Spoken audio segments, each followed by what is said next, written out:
الله أكبر الله أكبر. Bismillahirrahmanirrahim. Assalamualaikum warahmatullahi wabarakatuh. Alhamdulillahi rabbil alamin. Wa bihi nasta'inu ala umurid dunya waddin. Asyhadu an la ilaha illallah wahdahu la syarikalah wa asyhadu anna Muhammadan abduhu wa rasuluh. Allahumma shalli ala sayyidina Muhammad wa ala alihi wa sahbihi ajma'in, amma ba'd.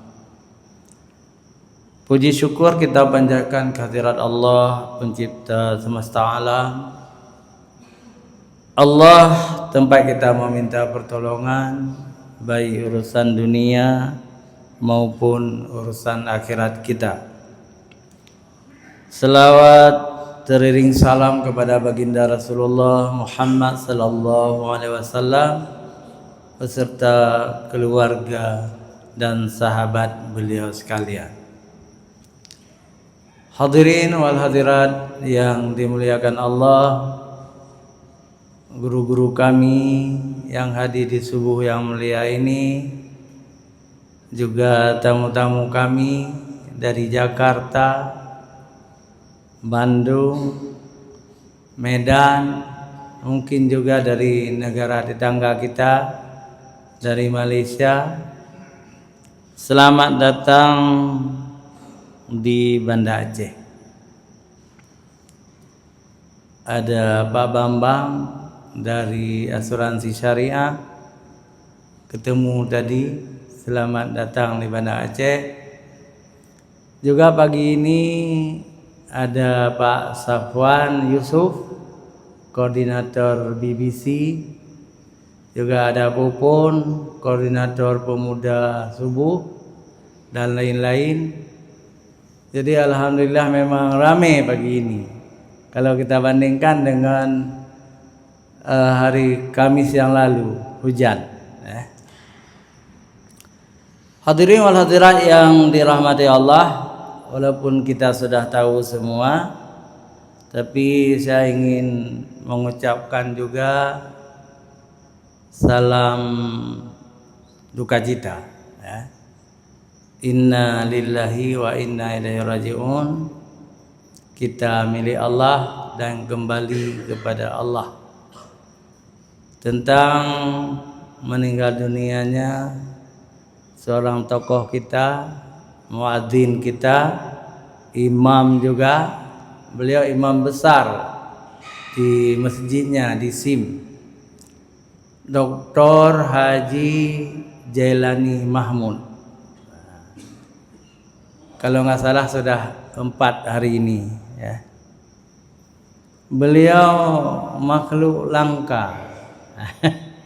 Makhluk langka, mungkin 50 tahun yang akan datang atau 100 tahun yang akan datang tidak lahir seperti beliau. Setahu saya hanya mengenal beliau seorang ahli membaca 8 macam lagu Al-Quran. Jadi 8 lagu Al-Quran sangat baik bacaannya. Dan beliau juga salah seorang juri. Beliau pernah jadi juara MTQ dan di hari tuanya menjadi juri. Dan yang paling luar biasa, beliau mendapat gelar doktor honoris causa dari Filipina. Jadi Filipina itu, kalau Filipina Selatan itu orang Islam semua, Melayu. Melayu, Moro, Mindanao itu Islam semua. Dulu ada seorang ulama besar Aceh, Bapak Profesor Dr. Ilyas Ismail. ini orang Aceh Selatan. Beliau kawin dengan orang Manila karena beliau sebagai pegawai negeri ditugaskan di kantor Duta Besar Indonesia di Manila. Akhirnya beliau berteman dengan Marcos. Kemudian Marcos mengangkat beliau menjadi imam besar Masjid Negara Manila. Sekarang beliau sudah meninggal dunia dan anak-anaknya, cucu-cucunya tentu sudah menjadi orang Filipina. Jadi kita orang Aceh bangga juga yang menjadi imam besar di Masjid Negara Filipina yang mayoritas Kristen itu adalah seorang putra Aceh. Jadi orang-orang Melayu Filipina inilah yang memberi gelar kepada Ustaz Jailani Mahmud, Doktor Honoris Causa, ahli 8 macam baca Al-Quran. Di Masjid Raya ini beliau hanya seorang qari yang membaca Al-Quran menjelang azan, dan beliau juga salah seorang muadzin, ya. Salah seorang muadzin. Di SIM beliau imam besar. SIM itu dekat Krungkali, ya, Aceh besar. Jadi kita turut berduka cita yang dalam, berdoa semoga keluarga yang ditinggalkan, istri, anak-anak dan cucunya tabah dan sabar menghadapi cobaan ini. Hadirin wal hadirat yang dirahmati Allah, saya tadi malam ingin ceramah tentang poligami Rasulullah sallallahu alaihi wasallam. Kenapa? Karena ini bulan Maulid. Bulan Maulid Aki, Maulid ketiga, ya kan? Kalau enggak salah minggu ketiga atau minggu kedua Jumadil Awal, ya. Jadi Rasulullah laki-laki yang diberi hak oleh Allah untuk berpoligami tanpa batas. Inilah perbedaan kita umatnya dengan Rasulullah. Kita umatnya tidak boleh dari 4 orang. Masna, wasulasa, waruba. Jadi kita tidak boleh lebih. Misalnya 5 orang enggak boleh. Apalagi 6. Walaupun ada manusia yang melanggar ini. Cuma guru saya, Profesor Abuya Muhyiddin Wali mengatakan, kalau seseorang Islam istrinya 4 orang itu halal, ya. Lalu tambah satu lagi 5. Yang aneh, ketika ada 5 orang tidur dengan ibu pertama zina, tidur dengan ibu kedua juga zina, dengan ibu ketiga zina juga, dengan ibu keempat zina juga, dengan ibu kelima apalagi zina juga. Kenapa? Karena sudah melanggar syariat Islam, sudah melanggar yang diberi hak oleh Allah kepada umat Nabi Muhammad 4 orang saja. Ingin nambah boleh, ada caranya. Bagaimana caranya? Tinggalkan 1, cerai 1, tinggal 3, tambah lagi boleh.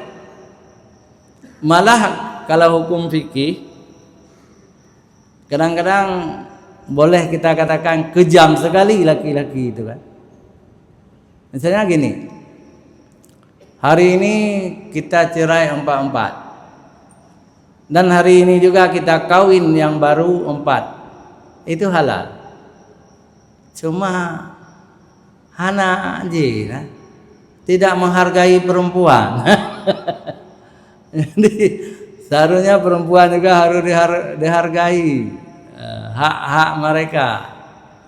Tapi itulah yang dilakukan di Timur Tengah. Ya. Raja Arab Saudi, ya. Raja Kuwait, Raja Qatar dan sebagainya.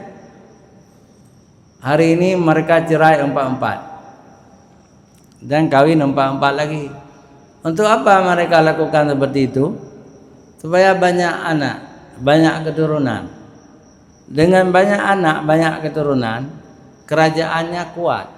Misalnya di Arab Saudi itu, semua gubernur anak dari seorang raja.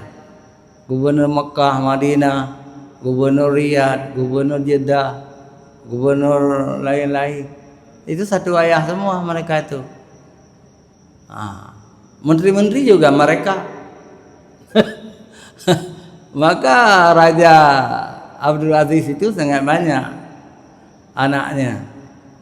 Abdul Aziz itu anaknya 60 orang semua. Ibunya jangan tanya, sangat banyak. Tapi tidak pernah lebih dari 4-4. Ulama-ulama Aceh juga banyak istrinya, lebih dari 4. Caranya diceraikan dulu 1 orang, atau 2 orang diceraikan, ditambah lagi 2 orang. Tapi bagi kita, mudah-mudahan ya, sama dengan saya, cukup 1 aja. Musababnya habis, kepulih dah. Jadi yang dituntut oleh agama adalah adil. Bagaimana supaya bisa berlaku adil? Tentu orang tidak bisa berlaku adil tanpa ilmu yang banyak. Jadi adil bukan hanya membagi sama rata, bukan. Tapi adil itu ada pada cinta. Cinta seorang laki-laki terhadap istrinya, terhadap anak-anaknya. Misalnya begini, istri tua tentu harus lebih belanjanya, karena ada anak di situ, ada cucu kan. Istri muda harus kurang, jangan lebih banyak istri muda belanja, anaknya baru 1 kadang-kadang. Jadi sulit sekali kita ukur adil. Tetapi Rasulullah menganjurkan, Allah yang menganjurkan dalam Al-Quran, adil itu boleh berpoligami kalau orang itu mampu berlaku adil. Berapa orang istri Rasulullah sallallahu alaihi wasallam? Istri Rasulullah sallallahu alaihi wasallam sangat banyak. Janda setelah wafat Rasulullah 9 orang. Ummul Mukminin 13 orang. Ummul Mukminin artinya istri yang dinikahi oleh Rasulullah dan mereka itu merdeka, bukan budak, 13 orang. Tapi ada istri-istri yang menyerahkan diri. Ada juga karena dikalahkan negeri mereka, Rasulullah kawin juga dengan anak raja. Itu sehingga istri Rasulullah itu banyak, lebih dari hampir 20 orang. Ini tentu umat tidak tahu ya. Tengku-tengku pun tidak tahu ya. Kalau saya tahu karena saya dosen sejarah Islam. Jadi saya ajarkan mahasiswa buku itu, banyak istri Rasulullah, perempuan-perempuan yang menyerahkan diri. Tapi itu bukan Ummul Mukminin, ya. Bukan Ummul Mukminin. Enggak masalah. Yang ingin kita katakan,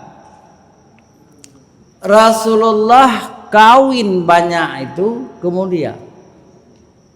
Coba bayangkan Rasulullah bisa bertahan selama 15 tahun ya. Oh bukan 15 tahun, 25 tahun. 25 tahun Rasulullah hanya istrinya satu, Khadijah binti Khuwailid, istri pertama. Itu 25 tahun. Baru Rasulullah berpoligami, istrinya banyak setelah Khadijah wafat. Begitu setia seorang laki-laki kepada istri pertamanya. Itu bukan hanya Rasulullah, tetapi juga Ali bin Abi Thalib. Sayyidina Ali juga tidak pernah berpoligami kecuali setelah wafat Fatimah Az-Zahra. Fatimah Az-Zahra ini putri Rasulullah sallallahu alaihi wasallam. Jadi poligami itu tidak dianjurkan memang, ya. Sehingga dalam masyarakat Aceh, saya cerita masyarakat Aceh juga, karena ilmu budaya Aceh juga penting bagi kita, ya. Dalam masyarakat Aceh hanya 3 orang yang dianjurkan boleh berpoligami. Satu kelompok tidak dibolehkan berpoligami. Siapa yang boleh berpoligami? 3. Yang pertama raja. Raja kalau zaman dulu raja kan. Kalau sekarang misalnya presiden, gubernur, bupati, ya kan, wali kota kan gitu kan, pejabat, silakan berpoligami. Kenapa? Karena mereka dengan jabatannya, dengan wibawanya, dengan hartanya mampu memberi nafkah yang layak kepada istri-istrinya. Maka seorang raja tapi jangan salahkan saya nih, saya cerita budaya Aceh, ya. Nanti jangan tiba-tiba Ustaz Amir suruh poligami saya gitu kan.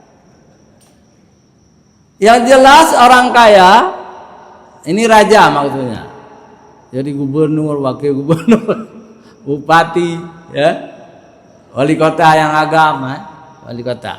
Kalau di Banda Aceh perempuan kita wali kota. Silakan berpoligami.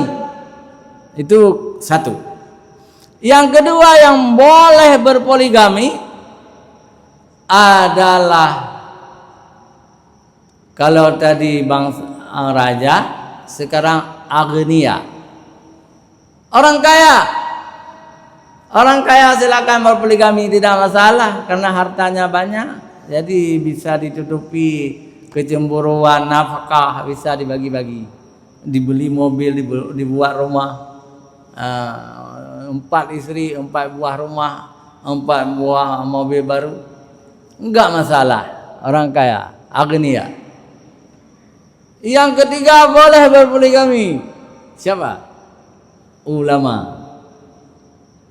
Ulama dengan ilmunya. Dan ulama rata-rata mudah rezekinya. Enggak ada ulama yang miskin, ya. Karena ulama itu banyak rezekinya, banyak ilmunya, boleh saja berpoligami. Gitu kan. Yang tidak boleh berpoligami siapa? Kalau bahasa Indonesia, penganggur. Penganggur tidak boleh berpoligami. Satu saja selalu ribut, ya. Itu penganggur bahasa Indonesia. Bahasa Aceh, po pantia alea.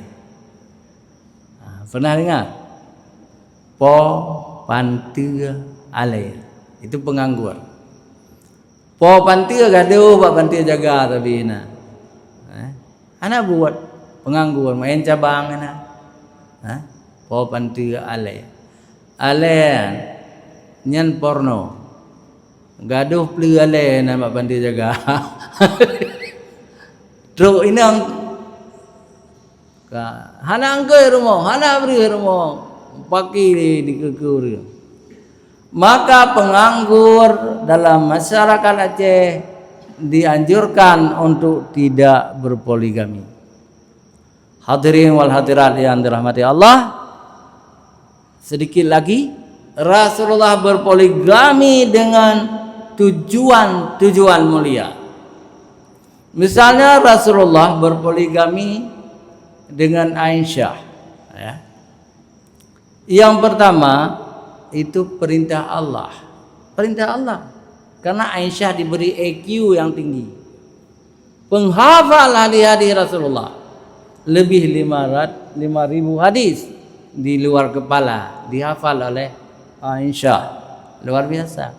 Anak sahabatnya, anak Abu Bakar Siddiq, gadis lagi. Karena dua sebelumnya istri Rasulullah janda tua lagi. Yang pertama Khadijah binti Khuwailid, 40 tahun usianya, nikah dengan Rasulullah. Yang kedua Saudah, 40 tahun juga, lebih tua istri ketimbang Rasulullah. Tapi kenapa? Itulah mukjizat, Kata dokter, orang 40 tahun sudah menopause. Hanaliani. Tetapi Rasulullah 6 anak dengan Khadijah. Itu mukjizat. 6 anak Khadijah dengan Rasulullah. Coba bayangkan. Dengan Saudah tidak ada anak. Saudah hanya teman dari Khadijah. Apa hikmahnya? Anak-anak perempuan Rasulullah masih kecil-kecil, dengan ada Saudah menjadi ibu sambung, ibu tiri, ibu sambung. Saudah memelihara anak-anak Rasulullah yang kecil. Hadirin wal hadirat yang dirahmati Allah, Rasulullah masih ada anak satu orang lagi dari perempuan Mesir, namanya Maria Khiptiyah. Itu hadiah dari Raja Mesir dan diberi nama anak itu Ibrahim. Hadirin wal hadirat yang dirahmati Allah, hanya sampai di sini. Mudah-mudahan berguna bagi kita semua. Terima kasih kepada YouTuber yang hadir di subuh yang mulia ini. Ada 3 orang. Mudah-mudahan video yang dibuat menjadi bagian dari penyebaran dakwah Islamiyah. Hadanallahu wa iyyakum ajma'in. Wassalamualaikum warahmatullahi wabarakatuh. اللهم صل على سيدنا محمد وعلى آله وصحبه أجمعين. اللهم أعنا على ذكرك وشكرك وحسن عبادتك. ربنا اغفر لنا ذنوبنا ولوالدينا وارحمهم كما ربونا صغارا. ولجميع المسلمين والمسلمات والمؤمنين والمؤمنات الأحياء منهم والأموات برحمتك يا أرحم الراحمين. اللهم انصر إخواننا المسلمين المستضعفين في فلسطين. اللهم انصرهم على أعدائهم. اللهم انصرهم نصرا عزيزا.